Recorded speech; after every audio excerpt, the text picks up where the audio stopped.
Relik ini adalah sisa-sisa pembakaran tubuh jasmani manusia yang mempunyai tingkat spiritual yang tinggi, mempunyai tingkat yang melatih Buddha Dharma secara tinggi sehingga menghasilkan relik-relik atau sisa-sisa pembakaran. Ini dalam pengertian yang sempit. Namun sebetulnya relik ini bukan saja sisa pembakaran tubuh jasmani manusia, tidak selamanya sisa pembakaran, ya. Ada juga ya faktor-faktor lain, ada juga hal yang lain yang tidak termasuk sisa pembakaran juga dikategorikan sebagai relik. Dalam teori Buddhis ya, itu ada 4 macam relik. Yang pertama adalah relik tubuh Dharma, ya, peninggalan Sang Buddha. Relik tubuh Dharma. Apa peninggalan Sang Buddha? Terutama adalah sabda-sabda suci Sang Buddha atau khotbah-khotbah Sang Buddha. Di dalam bahasa Palinya khotbah itu disebut sutta, dalam Sanskertanya atau tradisi Mahayana sutra, ya, Tripitaka, ya, itu adalah juga termasuk relik Dharma. Semakin umat Buddha sering mempelajari Dharma atau suta-suta ajaran Sang Buddha atau khotbah-khotbah Sang Buddha, agama Buddha akan semakin bertahan lama. Namun apabila umat Buddha sudah males ya untuk belajar Buddha Dharma, membaca suta-suta, tentunya agama Buddha atau pesan-pesan moral Sang Buddha itu juga cepat berlalu. Ada prediksi bahwa di antara suta atau sutra-sutra yang pernah dibabarkan oleh Sang Buddha, yang paling akan bertahan paling lama yaitu sutra atau sutra Amitabha. Kenapa paling bertahan lama? Karena paling mudah di antara sutra-sutra yang lain. Mudahnya kenapa? Dengan ketekunan melafal namo Amitabha Amitabha, ya, dan tidak perlu intelektual, perlu ketekunan saja sehingga diminati oleh orang banyak. Kalau sulit-sulit kan tidak diminati. Yang paling diminati yang paling gampang, paling mudah, ya. Bahkan ada prediksi dalam sutra Amitabha ini, apabila nanti sudah sulit diketemukan rohaniwan-rohaniwan agama Buddha yang berkualitas, maka umat bisa melatih sendiri dengan melafal Amitabha Amitabha ini. Ini dalam versi Mahayana. Jadi sutra yang paling akan bertahan lama adalah sutra Amitabha ini, ya, gitu. Namun saya yakin dengan ketekunan dan juga kepedulian dari generasi muda, ya, sutra atau suta atau ajaran Sang Buddha masih jauh akan berkembang, ya. Dibuktikan ini generasi muda bangkit seperti acara pameran, ya, seperti ini pun salah satu cara untuk melestarikan bagaimana agama Buddha tetap eksis, tetap diminati.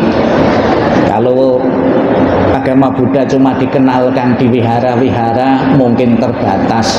Dengan dikenalkan di mall seperti ini, Bapak Ibu bisa mengajak saudara-saudara yang non-Buddhis pun bisa datang ke sini.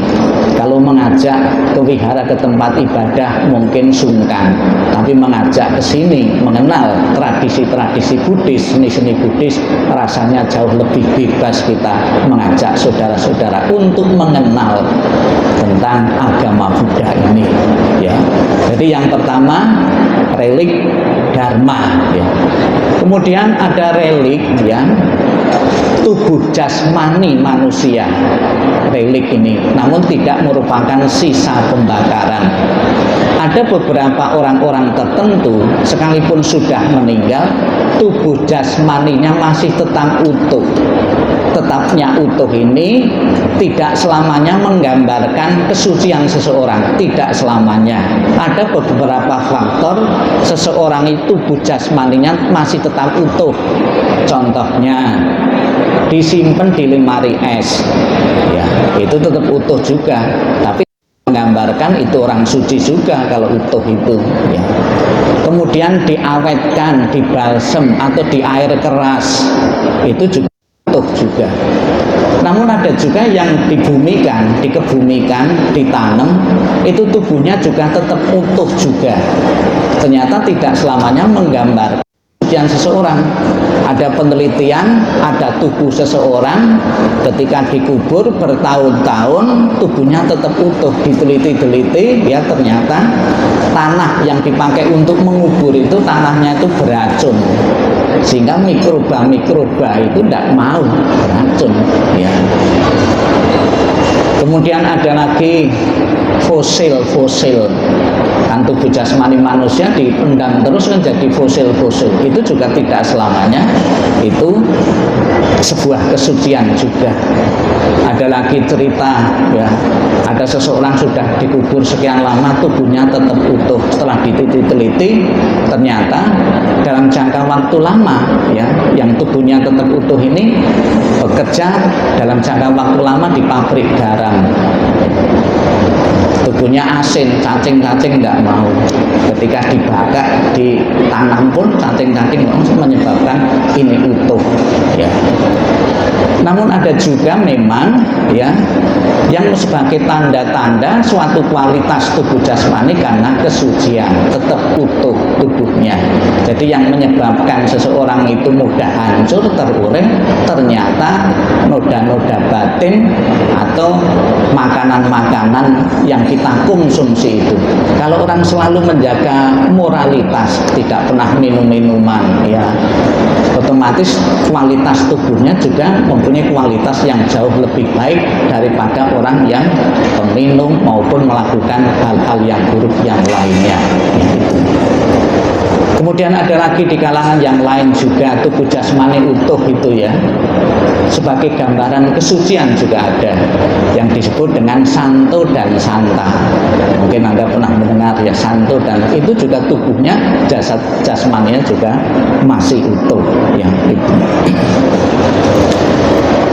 Kemudian yang ketiga adalah sarira atau relik ini. Jadi relik itu dalam bahasa Sanskertanya sarira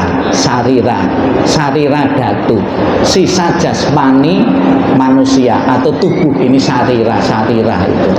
Istilah sarira ini terserap ke dalam bahasa Jawa juga. Seliro itu tubuh, artinya seliramu, tubuh jasmani manusia ini. Ya, ada seseorang, ya, karena tradisi, ya, setelah meninggal dikremasi. Nah, kenapa dikremasi ini? Tujuannya agar mempermudah proses pengorean atau kembalinya unsur-unsur pembentuk jasmani manusia. Tubuh kita kan terdiri dari unsur padat, cair, ya, kemudian ada udara, kan. Dengan dibakar, unsur padat kita langsung berubah jadi abu. Unsur udara langsung bisa menguap. Unsur air juga demikian. Jadi dengan dikremasi, dibakar, tubuh jasmani kita itu mudah menguap, mudah kembali kepada asalnya. Namun ada juga sisa-sisa pembakaran itu yang di dalam agama Buddha sering dikategorikan sebagai sisa-sisa pembakaran atau relik-relik ini.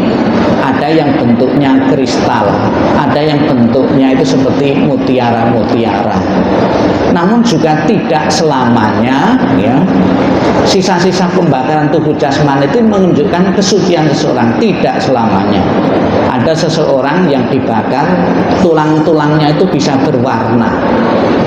Mungkin kalau orang yang mengira ini pasti suci, tulangnya saja berwarna. Ternyata telah ditelusuri, diselidiki, orang yang dibakar tubuhnya tulangnya bisa berwarna-warna ini suka mengkonsumsi obat rematik. Obat rematik kan obat tulang. Itu juga mempengaruhi kualitas sisa pembakaran juga.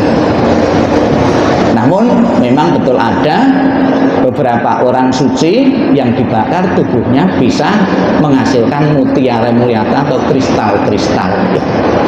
Ada juga yang bertanya, apakah betul relik yang dipamerkan atau mungkin Anda melihat sendiri, ya, itu relik asli dari Sang Buddha atau dari para suci? Ada beberapa relik itu memang asli dari tubuh jasmani orang-orang suci, namun ada juga sebagai tiruan.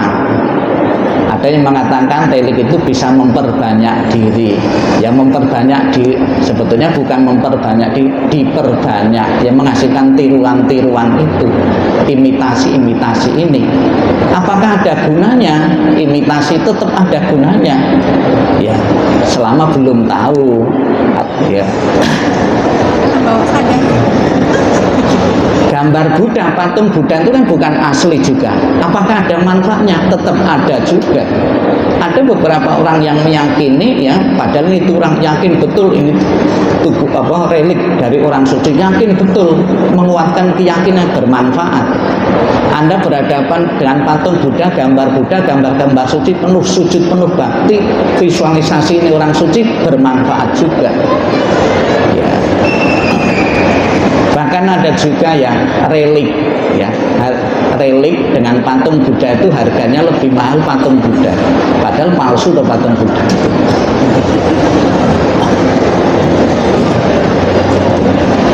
Kemudian ada juga relik itu dihasilkan dari seseorang yang gengsi. Contohnya gengsinya seperti apa? Misalnya punya gurunya itu terkenal, ya, dikagumi oleh orang banyak, dikagumi oleh umat banyak. Di saat dibakar, kalau tidak menghasilkan relik, itu kan malu muridnya. Malu toh, malu. Masa saya berguru dengan orang-orang biasa saja, dengan biku biasa saja kan itu. Biar kelihatan saya berguru dengan guru hebat dan lain sebagainya, ya. Ya, dan juga viharanya biar rame, ya, karena relik itu, ya, vihara yang ada reliknya biasanya jauh lebih rame kan itu, karena banyak dikunjungi. Ya bikin saja relik tiruan-tiruan ini. Apakah ada gunanya? Tetap ada gunanya, nyatanya orangnya juga banyak yang datang ke situ. Viharanya juga tetap hidup, tetap banyak dihidup. Jadi ada beberapa memang yang sengaja bikin tiruan-tiruan, ya, dengan alasan-alasan atau tujuan-tujuan tertentu, ya. Bahkan kita menghormat seorang biku saja. Setelah menghormat dengan seorang biku, ternyata beberapa hari diketahui biku yang kita hormat itu biku palsu. Bukan berarti Anda menghapus kebaikan, niat baik menghormat biku tadi. Sekalipun ternyata bikunya biku palsu, ya. Jadi niat kita, ya, dari dalam, ya, itu. Namun di samping pembakaran atau kremasi itu menghasilkan relik-relik, ya, dalam bentuk butiran-butiran atau mutiara-mutiara, saya pernah menemukan seseorang yang dikremasi, dibakar, bukan menghasilkan kristal-kristal atau mutiara-mutiara, reliknya itu berupa besi. Besi, loh kok bisa? Jadi kok setelah selesai diperabukan, dikorek-korek, dikumpul, pak klotak gitu, ada yang bunyi klotak. Ternyata besi.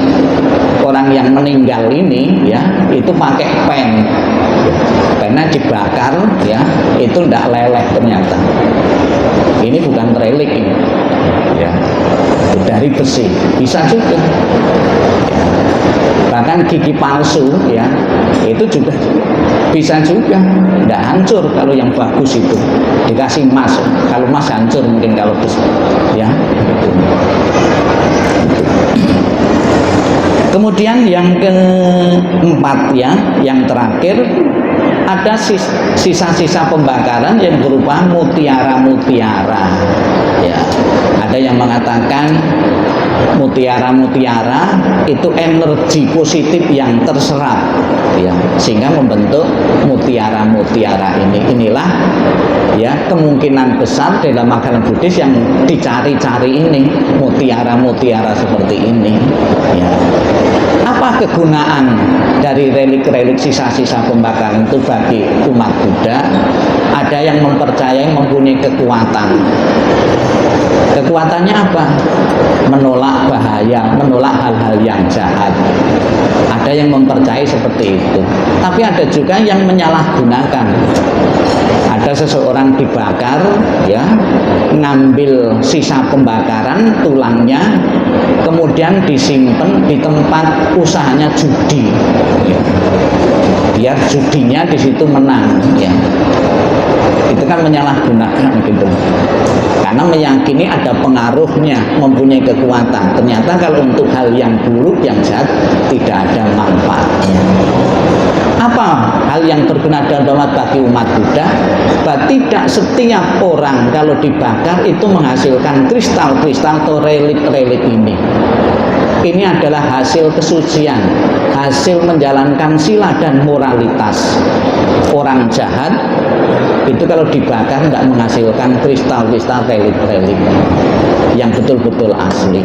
Jadi Bapak Ibu agar termotivasi dalam kehidupannya melatih Buddha Dharma, bukan semata-mata kalau mati menghasilkan relik, tidak, ya, tidak selamanya seperti itu, ya. Tapi tidak-tidaknya sebagai teladan bagi kita, ternyata kesucian yang kita jalankan keseharian ini juga bisa mempengaruhi kualitas tubuh kita ini. Ya, inilah hikmah yang perlu saya sampaikan. Semoga Anda sekalian yang hadir ya bisa terinspirasi oleh para suci yang kesehariannya melatih moralitas sehingga akan menghasilkan kesucian dan untuk mengakhiri duka dan derita dan mencapai kebahagiaan yang tertinggi, nibbana. Sadu, sadu, sadu.